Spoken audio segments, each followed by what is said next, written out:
Well, here we are. Happy Markcast Monday back. Regularly scheduled, CFL weekend recap. But I thought we would do something fun today. Obviously, games for the weekend a little meaningless unless you're a Toronto Argonauts fan going for history here. So we decided to kind of put together a special panel today. Let me bring in the normal folks here. First off, Jason, Evan, how are we doing? Doing good, Reid. Ready to talk some playoff football. Yeah, talking playoff football. We'll talk games of the weekend. Bob Dice being renewed here. I saw Tim Baines just post out. And then I decided here, let's get Ryan. I think Cliffy's still getting set up. We got Ryan Ballantine here. Last I spoke with this gentleman, we were sharing a beer together under the Brooklyn Bridge in New York, and Vegas. Ryan, how are you doing? Good, man. Thanks for having me. I appreciate it. It was a good night that night and a great night or a great time in the CFL right now. Yeah, it'll be good. I figured I wanted to get a special guest, and then we have both Cliffy and Ryan get back to me back and forth. Cliffy here as well. We can talk both, East and West CFL playoffs. Cliffy, how are you doing, sir? Doing good. Yourself? We're good. So we're here today. I guess first breaking news off the bat. We've talked for weeks here about Bob Dice and kind of his future. Jason, are you surprised him being renewed in Ottawa here? Tim Bain, and I saw AJ Jackie-Beck posting it as well. Yeah, I'm not completely shocked because of the, obviously the CFL operations cap. That's just generally how teams do it these days. They don't want to deal with the subsequent penalties for having years left on the contract. So not shocked at all, even though that wouldn't be the decision I would have made. Evan, a question for you. Yeah, I'm not too surprised either. I think, Dice, obviously, look, game management this year was a bit of a problem.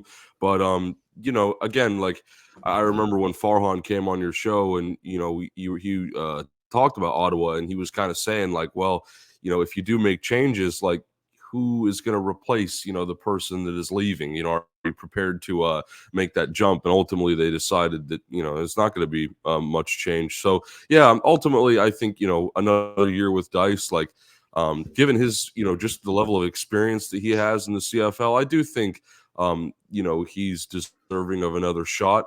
It might be surprising to some, but yeah, ultimately, like Jason said, with the operations cap and just, everything else, it was a trying season for Ottawa as it's been for the past, I guess, couple years. So, on to the next one.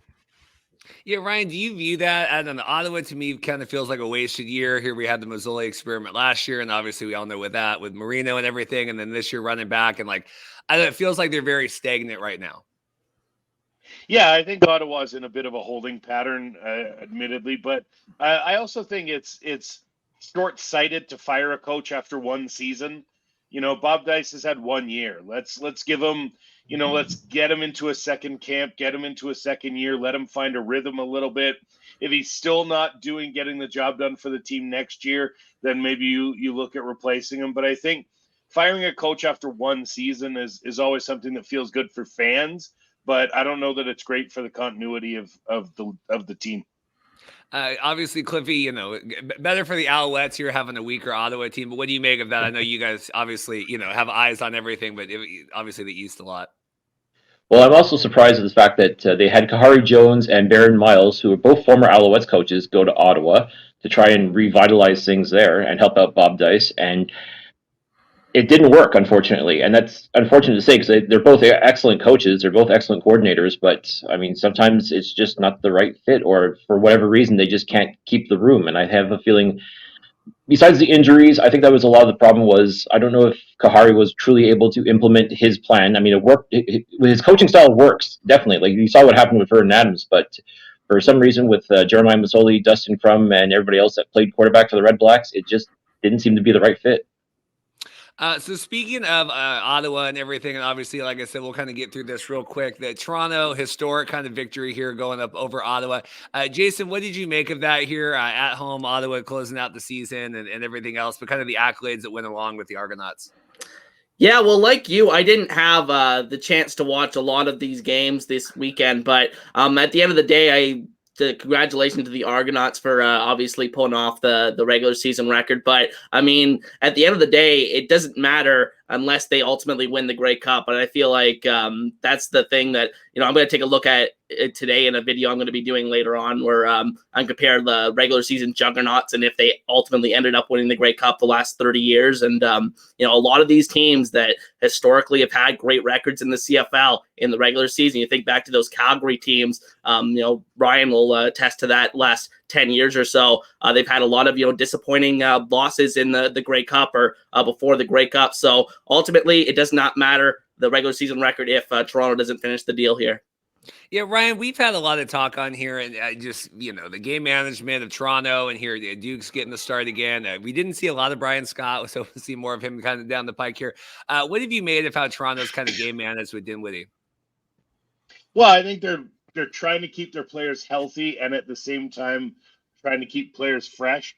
And it becomes difficult when you look at these CFL seasons and having to keep guys fresh. I mean, they've been clinched for 6 games or something. It's not like they've had any kind of worry or time or stress in this last little bit. But they also need to keep their guys on the field. I mean, I understand Chad Kelly didn't play against Ottawa this weekend, but now when you look at it, when was the last time Chad Kelly fired a pass that mattered?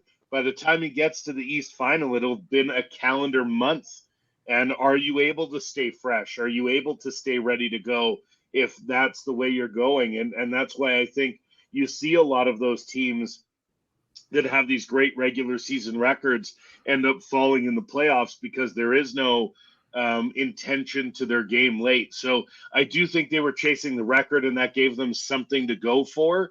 But at the same time, I don't know that they really cared if they won or lost these games down the stretch from a consequence standpoint. So it'll be interesting to see if they can manage that and flip that switch in the East Final.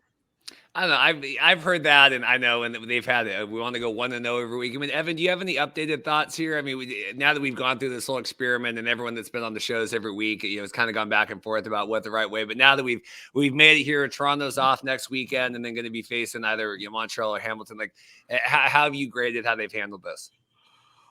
I mean, I think again, it's a tough spot, right? Because you clinch for the playoffs so early, you get that spot, you lock up the East, whatever. But if you sit you can't sit Chad Kelly for a month, and just not play him, and then he sits there going into the playoffs, and he hasn't played in a month. Like, that's impossible. So we've definitely seen, I think, maybe a bit more of him. Like, I know last week in that Saskatchewan game, it took a long time for Dinwiddie to take him out, really, until he started hobbling, and then had to come off, and then Dinwiddie said, okay, we'll put Dukes in, and then obviously Dukes played this game in Ottawa. But yeah, I mean, right now, I don't know. I don't see Toronto. I mean, I understand, they haven't really the past couple games, like, it feels like they haven't played a meaningful game in a while. But I still don't really see them, giving anything up. Like, the only team that has a chance, like, I know Mike Mitchell, who, covers the Argos, and we were talking about that. He said, like, maybe Hamilton has a shot just because, obviously their offense has been reworked under Scott Milanovich, and that you've seen the increase there in their production since he came in and took over for Tommy Condell. That team looks a lot more complete now. So there's a possibility, right? There's always that chance. And I mean, that'll be an interesting game, I think, nonetheless. But boy, if Toronto goes down, after a 16-win season, I will be very surprised. So, yeah, Cliffy, what do you make of this? We had Daryl Davis on last week. I mean, he's calling for the Ticats upset for Montreal. I know that would make Jason happy. I obviously, I like the Alouettes, not just because I like you guys, but what are you making here of the East? Because to me, and we'll get to Ryan, and the Stampeders scare me with BC. I mean, I'm very terrified for that game. But what do you make of this in the East? Because I think this is a pretty interesting matchup. Well, I mean, Montreal is arguably the hottest team in the East right now, but Hamilton is no slouch either. I mean, they, as you said, they are built to compete and built to win, as is Montreal. From what I saw this past Saturday at Molson Stadium, I mean, yes, obviously there is. I think both sides were taking it kind of light because the game meant nothing in the standings. I have a feeling Matthew Schultz, though, is going to be the big factor. He didn't play at all this past Saturday, and I'm wondering if they're keeping him and Tim White for the Eastern semifinal, because from what I saw from Bo Levi, he just did not look like the Bo Levi we've all gotten to know over the years. But to me, I think Montreal has what it takes to win. I think Cody Fajardo, Jason Moss, their plan is working. It's not perfect by any stretch, but I think what they've been able to accomplish this year is nothing short of incredible. And truthfully, if Hamilton wins, it's only going to fuel the narrative that because Jagarrett David is playing for them and he's been in every Grey Cup game, win or lose, his entire career. And as of now, he still is very much a member of the Hamilton Tiger Cats. So if Hamilton makes it to the Grey Cup, it's because they've got Jagarrett Davis in their lineup. Husky, what are we making here? Bo's back. We had all these question marks here and everything. He's back now, and obviously this game isn't a true test. Okay, what do we have going on? But now that we're finally here going into next weekend, what are you making? Well, I'll piggyback on what Cliff said. I think that it has to be Matthew Schultz behind center for the majority of the game if they're going to want to win. I think that I really don't like the matchup of Bo Levi Mitchell against that Alouettes defense. I think the Alouettes have an outstanding defense, and I think that the Tiger Cats against with Bo Levi Mitchell or Taylor Powell, they just didn't look very good. Obviously, a meaningless game. They didn't have Tim White. They didn't have James Butler. But I think in general, the previous matchups we saw this season, we saw Mitchell. Actually, Mitchell didn't play any of the games other than this past week against the Alouettes. But the previous couple matchups, the Alouettes won while visiting Tim Hortons Field in pretty convincing fashion. So I don't really like the Tiger Cats' chances of going in here and getting a win unless Matthew Schultz is behind center.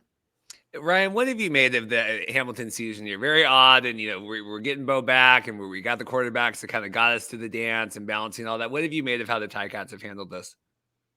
Well, the Ticats didn't really come out of the gate in the way we were all expecting. We thought that the Ticats would be a good team. They loaded up in free agency, but then some injury troubles got in the way, and they struggled and really had trouble at the quarterback position. But coming down the stretch, if you look at their recent record, I know they lost to BC, and I think they fell to Hamilton or Montreal this past weekend. But again, in a game where you're really not showing anything. Outside of those two losses, they lost to Toronto in the back-to-backs, but they've won a lot of games in the back half of the season. So it wouldn't surprise me to see them pull the upset here over Montreal. I think for me, a lot of that has to do with Jason Moss and Cody Fajardo's history of not necessarily performing when the lights are the brightest, whether it be Moss as a head coach or Fajardo as a quarterback. You think back to the donk off the upright a few years ago that would have sent Saskatchewan into a Grey Cup, but instead Winnipeg gets the victory there because Fajardo hit the upright. So there's just, it's more of a historical context that make me concerned for Montreal. But I think you've either got Jagarrett Davis making his way towards another Grey Cup, or you've got the resurgent Sean Lemon leading the way on defense for Montreal. So I think this will be probably the more entertaining of the two games this weekend. But I think it really could go either way. I think for me, this one's a coin flip. That's so funny. The upright thing, because I think that was the year, that was 2019, right? That was before, and obviously then we got into everything and the XFL and all that. But then that was like the Cody legacy. I totally kind of spaced on that. I know Montreal is just a weird team. To me, we talked a lot on here, and Jason's pointed out, they can beat anyone that's not Toronto and BC, and it feels to me like the Chargers last night. Like, okay, we beat the Chicago Bears. It's like, okay, like that's awesome. Like you were able to put up. Evan, now that we're at this point, with Montreal, I know that my boy James Letcher had another big kick return here. Friend of the show, Bounce here coming in for the weekend. What do you make of this year not going in? I mean, yeah, I think I've been saying it for a long time. I think Hamilton has what it takes just with the way that they've been playing, on the back half of this season to beat Montreal. And I think it won't be too difficult for them. Now that being said, a big question for Hamilton that's already been talked about a bit here is, the quarterback situation. Obviously in the game this weekend, it was kind of, it was a meaningless game for both teams. They didn't really want to show obviously what they had fully or whatever. You don't want to give away all your stuff before the playoffs. So it was a mix of Taylor Powell and Bo Levi Mitchell, and obviously Bo Levi Mitchell has been playing pretty well, I'd say, since he came back from that injury. Honestly, there was a time where I wondered if Bo Levi was ever going to play again this season, or maybe even again for the Ticats. I don't know. There were a lot of questions there, but in this game in particular, Taylor Powell played better. And obviously, I don't think that's their plan in the playoffs. I think they might go back to they love to play two quarterbacks. Hamilton's done that in the past. Jeremiah Masoli, Dane Evans. I think it would be. Or it would make sense to roll with Schultz and Bo Levi in this game. But Bo Levi didn't look the best in this game that was meaningless. So going into playoffs here, you wonder like who's going to get a majority of the reps. Do you trust Schultz more because he's obviously been around for a while, a veteran guy now. So there's definitely some questions there, but I like Hamilton, and to be honest, like I said, I mean, I think they have what it takes to really make a run there, and getting past Toronto, might be a bit different, and I don't know, like they're a good team. I don't know if they have enough to get that done, but in this game, I mean, I just can't get over the fact. Look, I know Montreal, like it's interesting because again, we've talked about all season how they can beat anybody that's not as good as them, but they can not beat anybody that's better than them. So they're kind of right. They're right in the middle in terms of, if it's Toronto, Winnipeg, BC, can't do it. But if it's, Hamilton, Ottawa, Saskatchewan, whatever, no problem. So I don't know, like Hamilton, like they've beat Hamilton before, right? They beat them this week. So it's not completely out of the question, but playoff football is a bit different. And, given it just feels like this team, during the regular season, there were certainly some missed opportunities, despite them still being an 11-win team, which is a great accomplishment. So there's a lot there, but and definitely I'd say out of all the games, I think that one, could definitely, it might have the most swing, I guess you could say, in either direction. Like I don't see, let's say BC Calgary having that same type of 51-49 or whatever you want to call it, toss up. I think it's a bit more clear cut there. So definitely one of the more interesting games to watch, to say the least. Yeah, I like it here, Tim. We had the early lines here. Montreal here, 2.5, and then BC. Cliffy, Tim was on, and I had him on. I should have had you on here during the season as well, just kind of in my retrospective life here. But Tim, happy, like this really could have been a disaster here coming on. And you got new ownership, and Moss is coming in, and Fajardo, and getting exiled from Saskatchewan. Like, what's been your overall? Just I would think as a Montreal Alouettes fan, you have to be pretty thrilled with where we're at right now. Oh, I think Alouettes fans absolutely have to be thrilled with what's going on because everybody and their mother pretty much predicted the worst for Montreal after going through the upheaval of ownership and new head coach and bringing in Cody Fajardo in free agency after his less than stellar run in Saskatchewan as it ended. I mean, there's a lot of question marks, and truthfully, it hasn't been perfect, but the Alouettes really have answered all those questions. They've met. Every time the bell rang, they've met it, and they've been able to accomplish quite a bit in spite of all the extracurriculars, if you will. And it's pretty remarkable of what they've been able to do. So I think truly that this team has been put together the right way. It's not perfect. And yes, they until they beat the top tier teams like the Torontos, the BCs, and Winnipegs, they haven't shown anything yet. So, I mean, I think they're going to be motivated to do so. They're going to show it against Hamilton again, who they've basically swept the season series this year. I mean, I know playoffs is a different animal altogether, but I think right now they've got the momentum. They've got that feeling. And speaking with the players after the games, they all say the same thing. The goal is to go 1-0 every week. It's to stay focused, and they know what they have to do. It's just a matter of going out and executing. And by and large, this team has been able to do that. So I do feel confident that Montreal is playing at home in front of their fans, and all indications are it's going to be very close to, if not completely sold out for this Saturday's game. I think Montreal takes that momentum and keeps it going. Will they be able to beat Toronto? Possibly, but I mean, let's focus one thing at a time. They know they have to beat Hamilton. They know they haven't gotten the best of them this past Saturday. So you're just going to have to leave it all out there. Simply put, both Hamilton and Montreal are going to have to bring everything they've got if they want to advance to the Eastern Final. Hussey, it does feel like, I don't know. Montreal's kind of been a little bit of a roller coaster. Hamilton here on the upswing. I mean, it does feel like both of these powers it's kind of peak power for both of these teams right now. Am I reading that correctly? I think so. 100%. Oh, sorry. Sorry. Go, Cliffy, and then we'll go. You're good. Yeah. No, you're right. Like again, there's always something about the latter part of the season where both of these teams just seem to know how to click into place. Like they were struggling for most of the year, especially against the top tier teams, but both teams in their own way have got the momentum. I just think Montreal has a slight edge, especially since they've beaten Hamilton all 3 games they've played against each other. So you really can't count either team out. That's, I guess, part of the beauty of the playoff picture right now is that you look at Hamilton, you look at Montreal, and you could easily say you could make a case for either one of those teams advancing to the Eastern Final. Jason, what do you think here? It really feels like I said, it's been a weird, and we talk this every year in the East and everything, but both of these kind of extending right now. Yeah, for sure. I think one thing that I want to point out is that, Montreal, obviously, they have that thing where they can't beat anybody that's above them or whatever. They can't beat the top 3 teams in the CFL.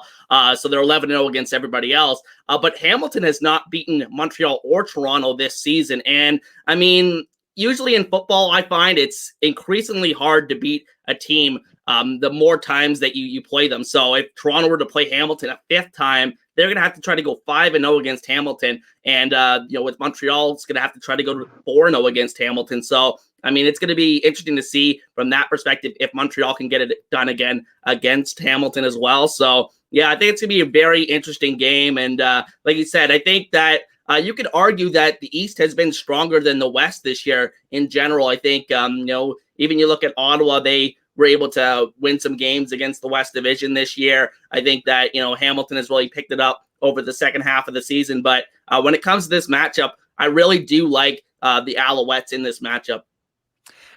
Ryan, in terms of Hamilton here, and were you pro getting rid of Bo Levi? Like, how did you sort all this stuff out going into the season?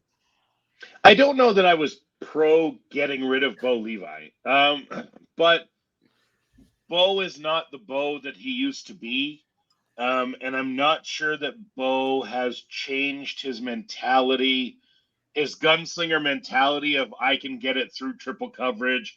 I can fire that deep ball. I can make that pass. I don't know that his brain and his mindset have matched what his body is capable of doing from, a couple seasons of consecutive shoulder surgeries. There was a point in Ricky Ray's career where he went from being the deep ball gunslinger that he was in Edmonton to being the 7-8 yard drop offense magician he became in Toronto. And while he could still occasionally hit a deep ball, that wasn't his first thought. I think Bo could be very successful if he went to that mindset. The problem is I don't think he's got that mindset shift yet. So I wasn't necessarily in favor of Bo going in the way that he went. But at the same time, I also recognize that he wasn't the quarterback he once was. And so maybe it was time for a fresh start, a new look. And maybe that would give him that mindset shift. I don't know that it has, but that's what I thought was best for him at the time. Well, I think it's also hard because, he really hasn't had a lot of opportunity, this year kind of. Yeah, he's also been injured most of the year, so that hasn't helped for sure. Jason, is this the Bo experiment here? Is it Grey Cup or bust here at this point? Or like, how do we kind of settle out of this here moving forward? Well, if he goes on to win the Grey Cup this year, all will be forgiven with how this whole season's turned out for him, because this is what they brought him in to do, to bring that veteran experience to get them over the hump. Because Hamilton's had good teams. They've had teams that have been capable of getting to the Grey Cup, but they just cannot get across the finish line. And maybe having the experience of Bo Levi Mitchell can help them get there. But like I said, I think it's an uphill battle having to win both road games to get to the Grey Cup. And ironically, if they got to the Grey Cup, the home game would be the Grey Cup. But I think that it's going to be very difficult for the Tiger Cats because I think I was reading that a third place team in the East Division hasn't made the Grey Cup since, I believe, the Alouettes in 1970 something. So it's going to be an uphill battle for Hamilton. Evan, anything else? We'll start shifting over here to the West, but anything else you're talking to Montreal, Hamilton? I mean, just on the topic of Bo Levi Mitchell, I mean, I think people, just with the way this season's gone, the fact that he hasn't played, I mean, people are very quick to forget what he used to be. And I know it's been a long time, maybe since we've seen him, quote unquote, in his prime. But, Calgary was like in the playoffs every year for a reason. And, this year, obviously a bit different. A lot of people didn't expect Calgary to maybe get in, or at least I didn't, just with the way things were going, obviously. But anyway, yeah, I mean, Bo Levi, I wouldn't count him out yet. Again, I know it's been kind of up and down. He might not be the same player. Obviously this game that he played this week wasn't so great, but he's flashed some stuff here in these past or the last couple games here at the end of the season that do look, kind of like vintage Bo Levi, for lack of a better term. So if he can show that against Montreal, I think that, it doesn't guarantee that Hamilton wins, but it'll certainly make the game a lot more entertaining. Yeah, I don't know. Hey, Jason, do you feel? I don't know. We were talking here, and Mike Mitchell, like we said in our chat about Hamilton having to go and beat Toronto, whatever. I mean, how do you feel now? Whoever comes out of this game here going into Toronto and having to face. Well, I feel like it's interesting when you talk about Toronto's perspective in this. I think that they would rather see Montreal than Hamilton, just because of the history of Hamilton. Kind of you look back at the 2021 East Final and how they went in there and upset them. I think that there's a little bit of a fear in the back of Argos fans' minds when it comes to that. But I think in terms of the business side of the people in the Toronto Argonauts organization, they would like to see Hamilton make that game, because I think it would maximize the amount of tickets sold and stuff like that. So it'll be interesting to see. I think that regardless, Toronto will be a heavy favorite to win that game, but I do think they would rather see the Alouettes. I think that even though the Alouettes have played closer games against the Argos this season than the Tiger Cats have, I think it's just in the back of their mind that, they would have to ask them to do it again a fifth time. So I think it's going to be very interesting to see how it plays out. Cliffy, I'll give you a final word here on the Alouettes. So we'll shift over a little bit. Anything else from you about this? Yeah, I think there is a lot to prove. As we keep talking about, the narrative of, you're good, but are you good enough to go to the Grey Cup is just lingering overhead with Montreal. I mean, a lot of people think that they can beat Hamilton, and they very well could. As I said, we can make an argument for both teams in the Eastern semifinal, but I truly believe Montreal they've got what it takes to get to the Eastern final, and I definitely think they owe it to themselves to be competitive in the Eastern final, because, yes, they have played Toronto pretty close at Percival Molson Stadium. Earlier this year, though, the Alouettes got dog-walked, essentially, by the Argos at BMO Field, and last year they were a converted touchdown away from going to the Grey Cup, beating the Argonauts. So that's got to be a motivating factor as well. Cody Fajardo wants to prove that he is that guy. Jason Moss wants to prove that he is that guy as well for this. Like, there's a lot on the line for the Alouettes, and it all starts on Saturday. But to them, I think it truly is Grey Cup or bust. Like, if they do not make it to the Grey Cup, this will be looked at as a lost season. And it's unfortunate to think that, because given everything that they've gone through this year, they should be extremely proud of where they are. And I think deep down they are, but at the same time, you want that ring. You want to prove to everybody, I am good enough to be a Grey Cup winning quarterback or head coach or wherever you are within this organization. You want to prove that you are that person. So to me, I think that's going to be motivating the Alouettes, and I think that's really going to give them what they need to get past Hamilton and give a great match to Toronto as well. And I would not be surprised to see Montreal in the Grey Cup, if only for those reasons. But you've got to be able to do it. You've got to be able to execute. That's truly the thought right now is, yes, you're good, but are you good enough? And it's a question I've been asking all season of this team. And so far the answer is they are good, but are they good enough to beat those top tier teams? If you can do that, you know what the reward is. So at the end of the day, it's on the Alouettes to show that, yes, they are who they say they are. Well, I think it too, and also, would cement Cody. I don't know. To me, at least, when we came into the league, it always felt like Cody was kind of in that upper tier, at least just in terms of visibility and what, more than like a Nick Arbuckle of that. And maybe Nick used to be, everyone knows kind of our place in covering the league here, but like, that would to have Cody kind of be in that, as kind of the couldn't make or couldn't do or whatever. In terms of Calgary here, Ryan, we had Jamie Nye on 2 weeks ago screaming that Saskatchewan, that their fans didn't even want them to make the Grey Cup and they wanted to lose and make their way out of it. Calgary's in now. You're muted. Calgary's in now. And what are we happy? I mean, because this has been not a great season. I mean, I don't think there's anybody that's going to say that they're unhappy the Stampeders made the playoffs as a Stamps fan. There's a kind of like a sadomasochistic relationship between the riders and their fans that has gone on for generations. And so, the idea that they didn't make the playoffs and so we can rage accordingly is a Saskatchewan thing. That's definitely not a Calgary thing. Calgary fans have made the Stampeders are now in their 18th consecutive season of making the playoffs. There are now a full generation of fans that have never not seen the playoffs in Calgary. So they definitely wanted to be there. Fans definitely wanted to be there. They know, the expectations are not high for this team headed into the playoffs, but they just making the playoffs and knowing that streak continues allows them to rebuild for next year. And there's that kind of anything they do as a bonus at this stage, feeling to the team. There's obviously disappointment in how the team went, but if the disappointment in Calgary is still a playoff spot, that also matches fans' expectations here in Cowtown. They expect to make the playoffs even if you're a bad team. Yeah, Jason, we got 6-12 here, and I saw a lot of everything about all this stuff. We're XFL fans here, we're USFL fans, we're used to teams with losing records making the playoffs here all the time. Jason, kind of what's your overarching thoughts your Stampeder season now that we're here?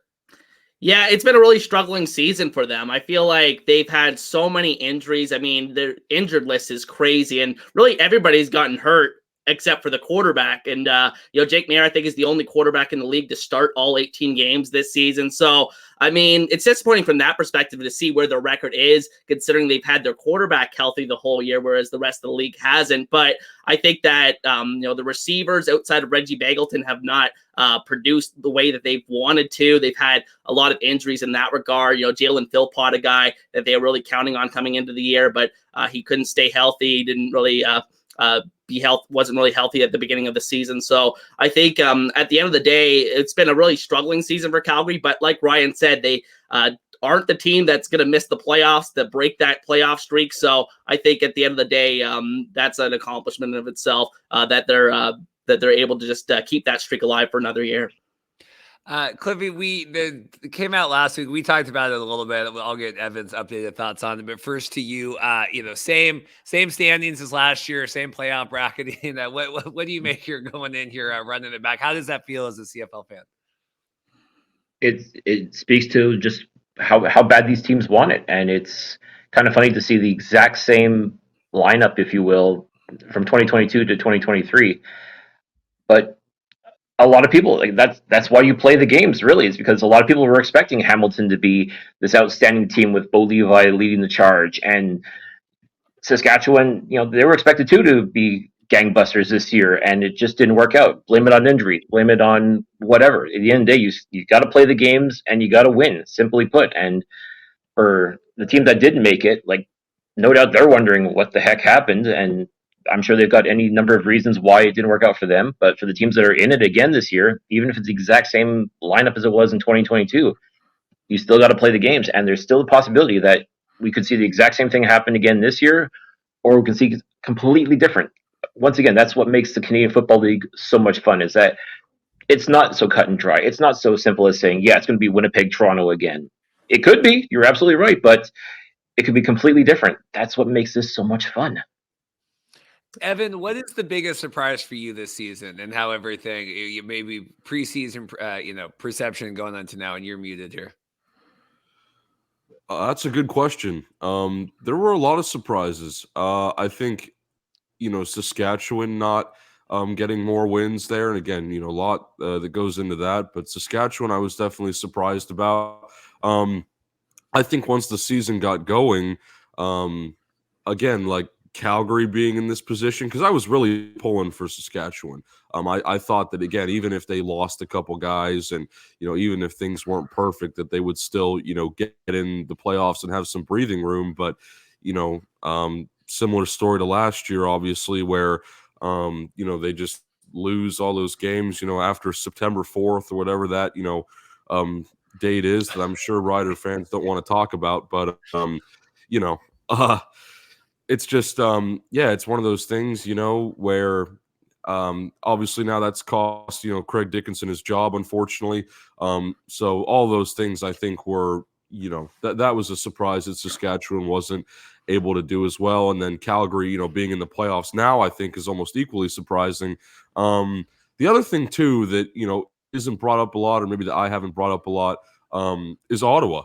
I thought Ottawa was going to be their breakthrough year. You get Masoli back. He's healthy. Things look good. I had some questions about Bob Dice. Obviously now he's been renewed to try and, keep that whatever momentum they have going, even if it's little, you're coming off a 4-win season. But I really thought this was going to be Ottawa's year to piece things together. And I feel like I've been saying that, ever since I really started covering the CFL in depth, which is over 2 years ago. It just feels like every year I'm like, this is it. Like, Red Blacks are going to get something going. And I'm not even talking about like Grey Cup at all. I'm just talking about like more than being in 4 wins. playoff contention, not being a 4-win team, at the bottom of the East who, is having, once again, a plethora of issues. And it's kind of, I think ultimately what's disappointing is you go into the offseason with more questions than answers. And that's at the end of the day, sometimes if you're not succeeding on the field, that's what's going to happen. So those, I think, Saskatchewan and Ottawa, I would say, at least for me, the biggest surprises. I know for a lot of other people, it was Montreal. I think a lot of people expected Montreal to be one of the, worst teams in the CFL, for, lack of a better term. I just think that, again, everyone viewed Montreal as being in rebuild mode. But, they had enough there. I don't know if I expected them to be in playoffs either, but I think they had enough there to certainly do something. And they won 11 games this year. So clearly they've done a good job. And the fact that there's a lot of new faces there, Jason Moss, Cody Fajardo, etc. The fact that they were able to get 11 wins in year one under that, I think that's a good sign. Again, playoffs are a different game. We'll see what happens here, on Saturday between them and Hamilton. But overall, I think that's where I'm at with in terms of surprises, or at least things that I didn't expect. Ryan, same to you. Going into the season compared to now, what biggest surprise? Well, I think I'm surprised that the Stampeders record 6-12 isn't exactly what I expected out of the Stampeders, but I do think that injuries did play a major part in this. I think they made some offseason decisions that completely backfired. I think getting rid of Derek Dennis and Sean Lemon definitely didn't help. But, the loss of James Vaughters to injury, you had a couple injuries along the offensive line at the tackle position that didn't help, even with the tackles that they do have, and those receiver injuries. I mean, just you lose Malik Henry and Jalen Philpott for the year early in the season, and then the team's rookie of the year, Clark Barnes, goes down in the midway point, and they're just trying to find anybody that can catch a ball down the stretch. So I think Calgary's record for me was a big shock. I did not expect Saskatchewan to be good, excuse me, this year, nor Edmonton. I think they were right where I thought they would be.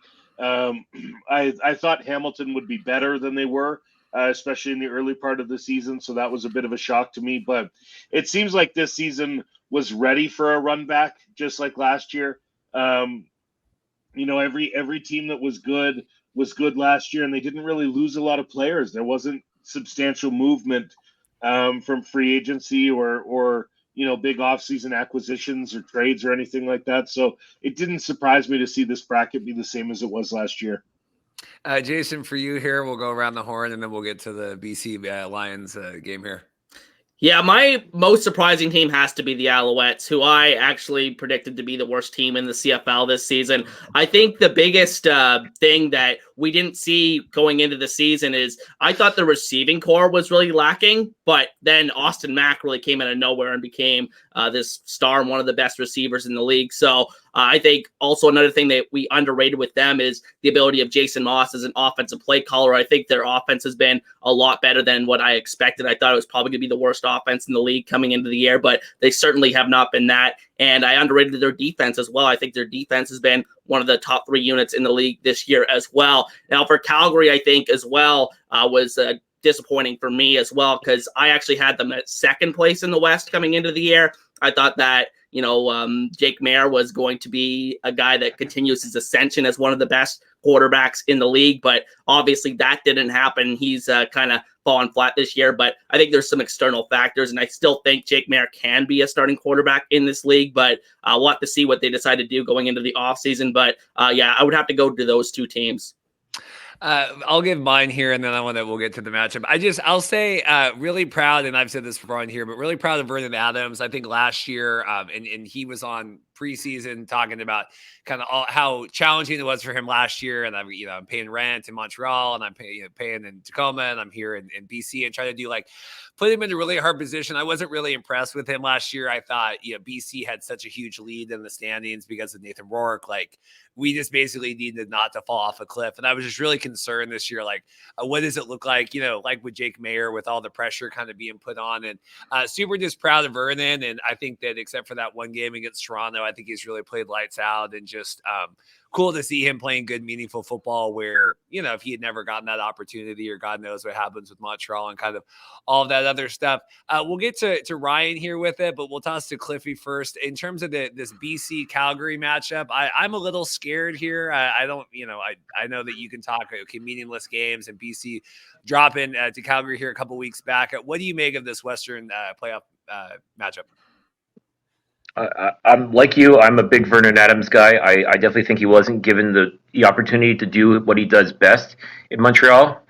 And I said it even at the start of the year, let Vernon cook, and good things are going to happen for the BC Lions. And sure enough, that's exactly what's happened. I think he's still Vernon Adams, though, in the sense that he's got that gunslinger mentality, and sometimes he takes too many chances, but that's what makes him big play VA. And I think that's going to be the big factor with him, is the way this BC offense is like a runaway freight train in a lot of ways, in the sense that they get it done. They just barrel over, and they score points. And I think that's where Calgary is going to be really tested, if nothing else, is because, yeah, they've got offense as well. I mean, I will definitely not bet against Reggie Begelton as far as offensive production goes for Calgary, but I think BC has all the tools, truly, kind of like in Montreal, they just got to get it done. They just got to execute, because Vernon Adams, when he's on, he is almost unstoppable.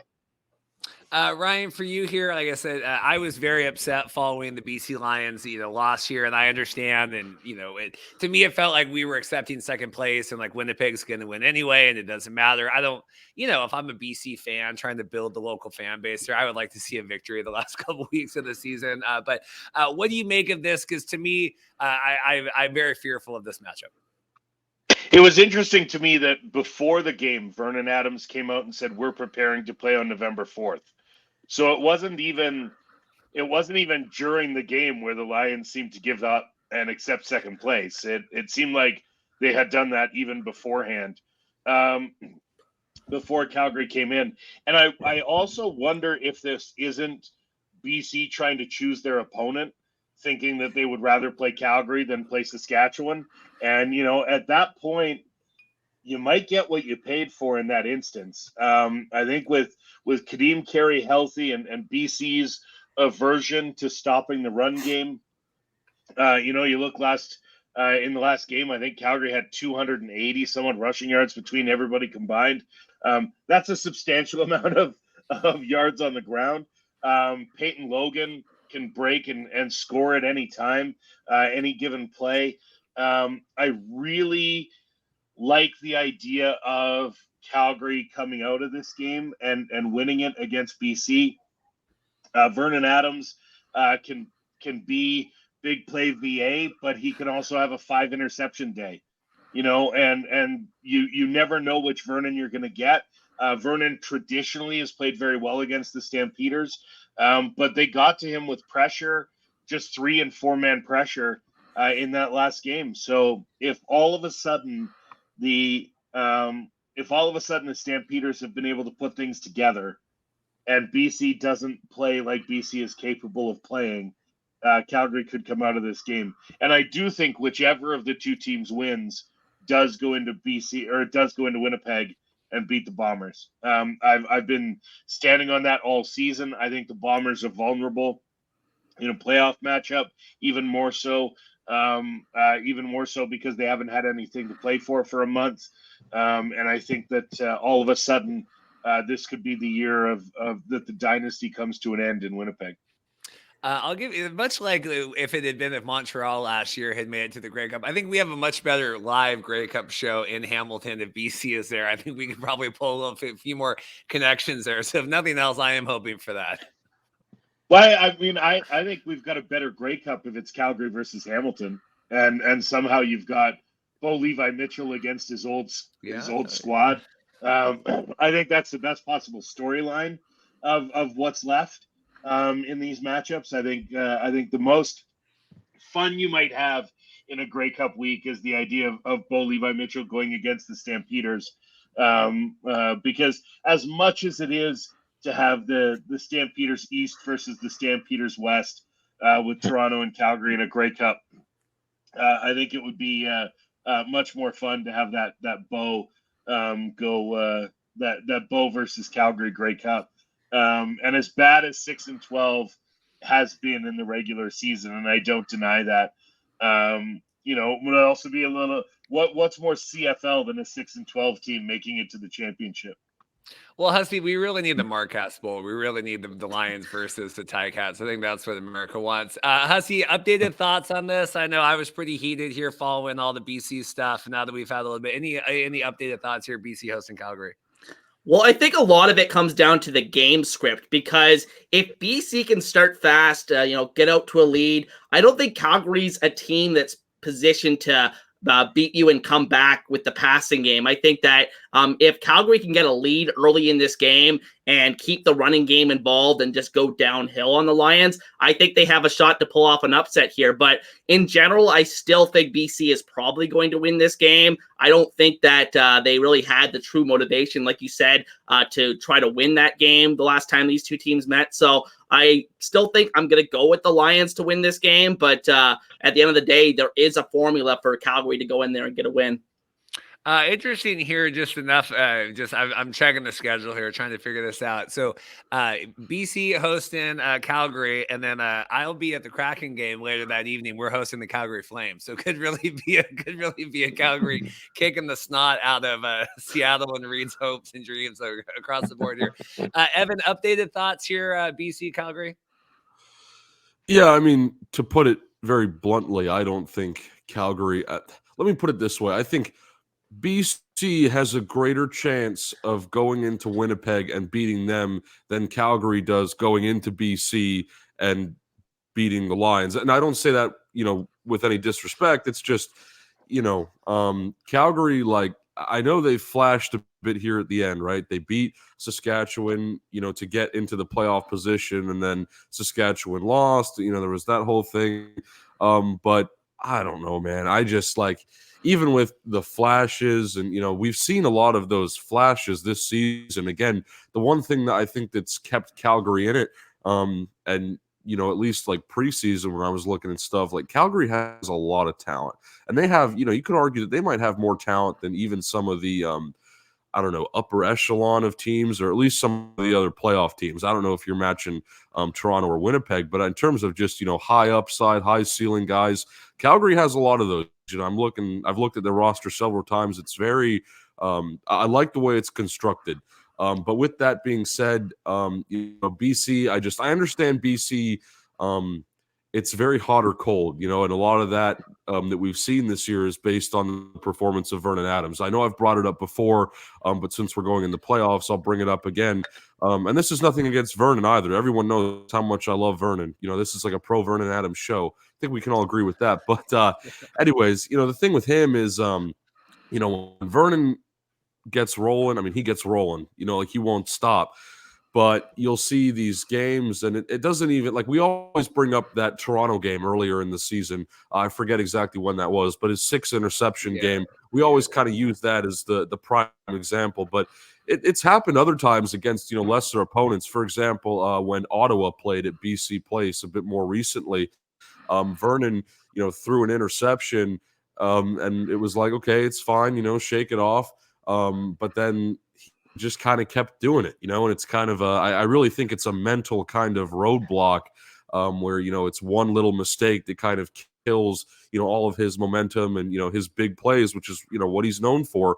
I think the reason I like Vernon more than anybody and what I'm excited to see in the playoffs is, and maybe it's just across the CFL in general, but really with him more than anybody, he almost just plays like backyard football. I just like him because he can just go out there and sling it like there's no tomorrow. It's just dot here, dot there. It doesn't really matter who the receiver is. Like, I'll get it done.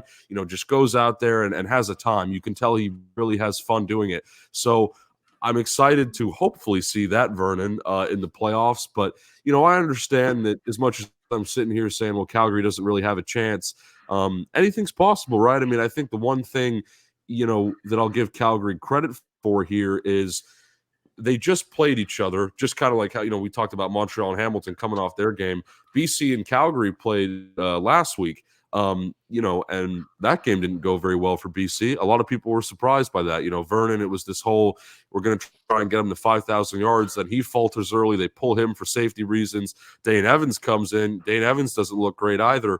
So, Calgary, I think with that, again, is that an accurate representation of what BC is going to bring to the table this weekend? I don't think so. But at the same time, Calgary had an opportunity there to kind of exploit some of BC's weaknesses, and, having the opportunity to do that, a couple weeks or whatever before the playoffs, that might give them a bit of an advantage. It certainly might make the game more competitive.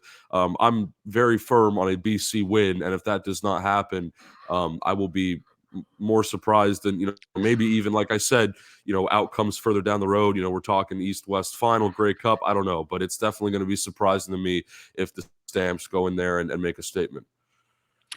Cliffy, do you agree with Ryan's ascertain, whatever the right word is, prognostication that whoever goes into Winnipeg is going to dethrone the Bombers?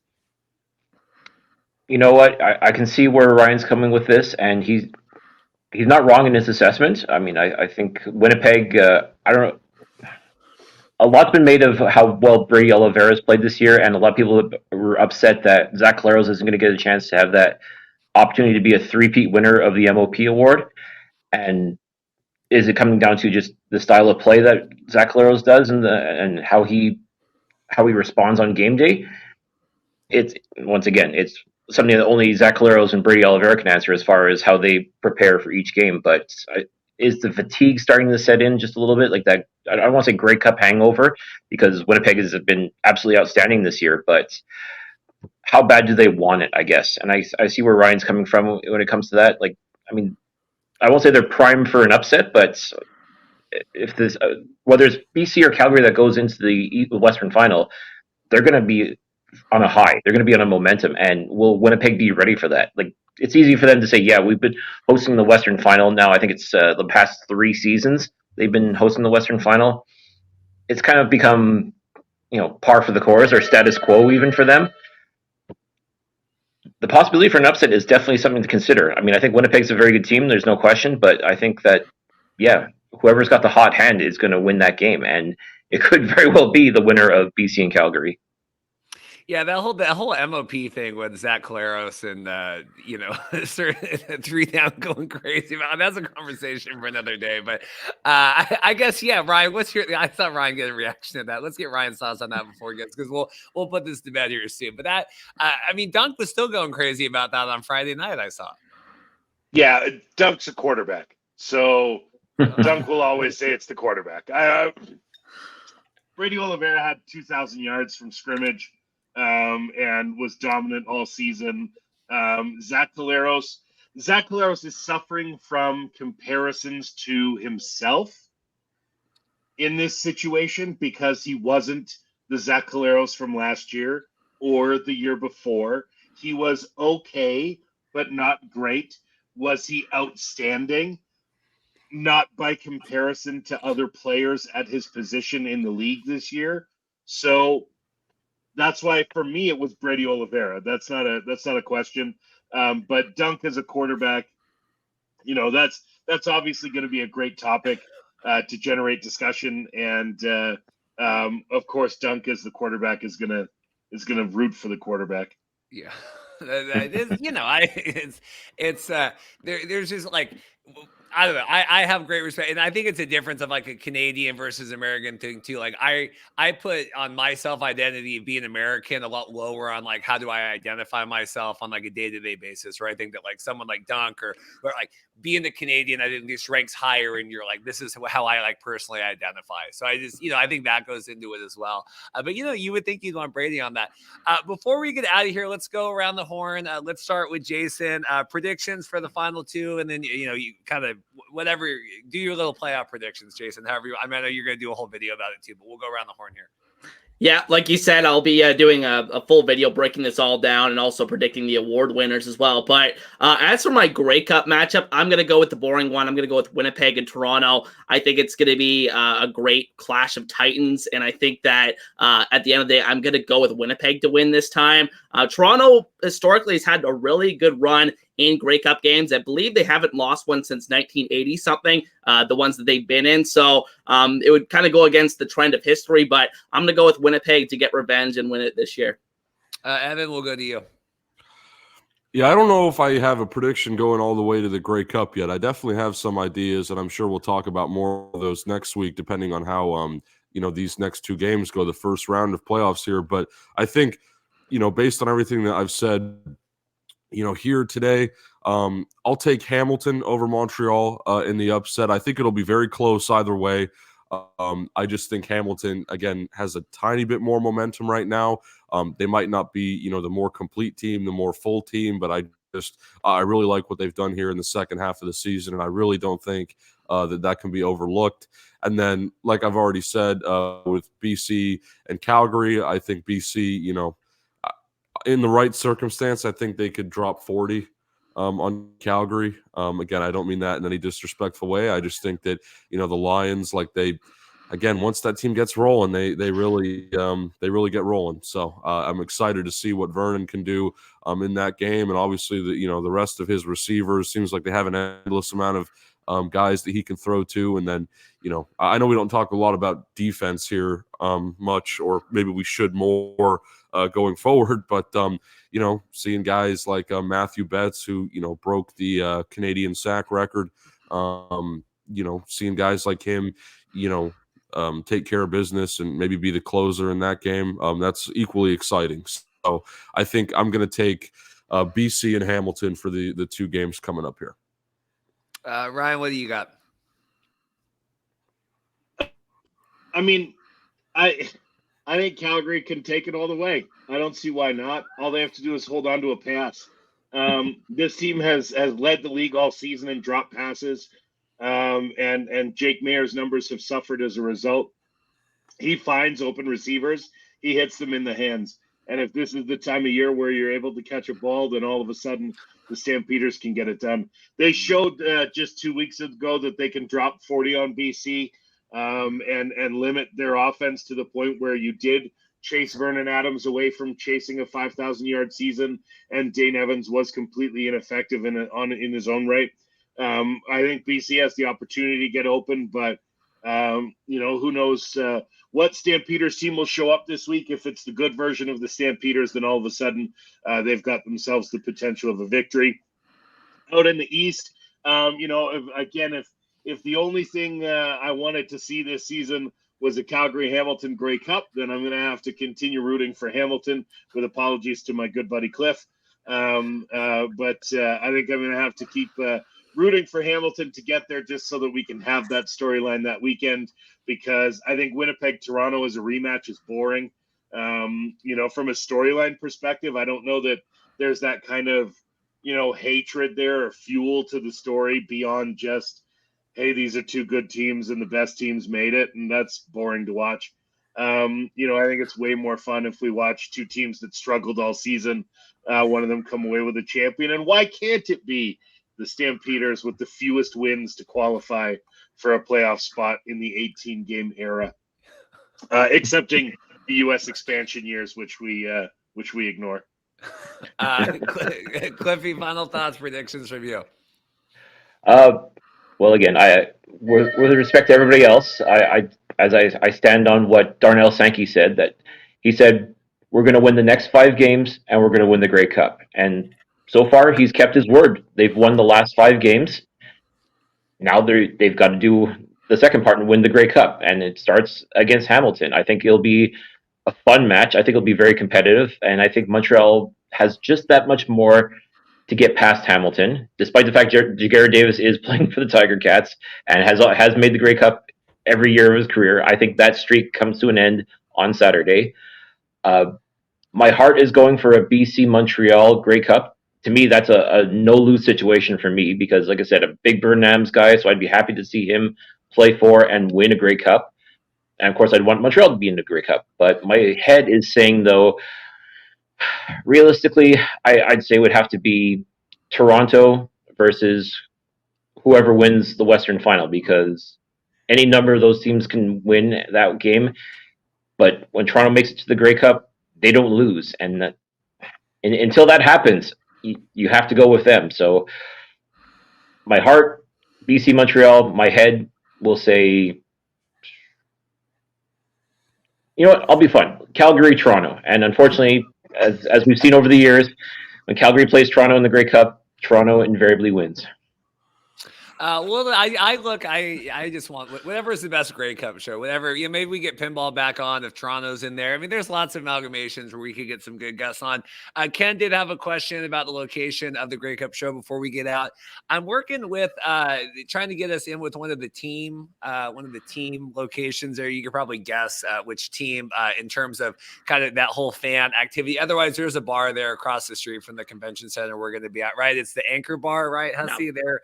That's our backup. TSN rented out the entire George Hamilton where we were at 2 years ago. It was such a good location. They said, hey, we're going to rent that out. So we'll either be at Anchor Bar. We're kind of TBD scheduled there, or else I would like to get it with the teams just because I think more people would be milling around. But either way, we'll be there. It could be convenient for everyone and hopefully the guests and stuff as well. I appreciate Ryan and Cliff hopping on here during the day, and obviously Jason and Evan here for doing this every week here for the last 21 weeks. We'll see you guys next week. Look for XFL, USFL, hopeful news this week. We'll do all that kind of stuff. And then Naylor owed me an interview last week, and he was traveling for the Bills game. So maybe we'll get Naylor on this week because he owes me that. So like and subscribe. Thanks, everyone. And we'll see you next time. Thank you very much.